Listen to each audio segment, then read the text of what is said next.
Hi guys, ఇవేమీ కాదు పాలమీగడ. అయితే శీతాకాలం ఫేస్ అది బాగా పగిలిపోతుంటే రాస్తున్నాను. అయితే ఇది ఇప్పుడు మా పాపకి రాస్తాను. తన రియాక్షన్ చూడండి ఎలా ఉంటుందో. అసలు వాళ్ళ పిన్ని చెప్తే ఎలాంటి క్రీములు అదేం రాసుకుంటే ఈవిడ గారు అవే రాస్తారు. చూడండి అసలు ఎలా గెంతుతుందో. అయితే నేను ఫేస్ పగిలిపోతుంది అనేసి యూట్యూబ్లో సెర్చ్ చేస్తే 100 వాష్లు అంట. అదేం లాజిక్కో, వెన్నని నెయ్యి చేసి మళ్ళీ నెయ్యిని వెన్న చేయడం అదేం లాజిక్కో, అవన్నీ ఎందుకని నేను ఈ పాలమీగడ 3 రోజులు అయితే రాయడం స్టార్ట్ చేశాను.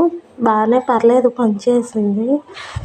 అయితే శీతాకాలం ఎప్పుడు ఫేస్ ఇలా పగిలేదు కదా, ఈసారి మంచు ఎక్కువ ఉంది కదా, అందువల్ల ఏమో ఫేస్ బాగా పగిలిపోయాయి. నన్ను అడిగితే ఏ క్రీము ట్రై చేయకుండా ఇది ట్రై చేసి చూడండి, ఒక వారం రోజులు డెఫినెట్గా తగ్గుద్ది. అంతే, అదంతా సతాయించడం. నేనైతే రోజు రాస్తూనే ఉంటాను. అంతే ఈ వీడియో. ఉంటాను, బాయ్.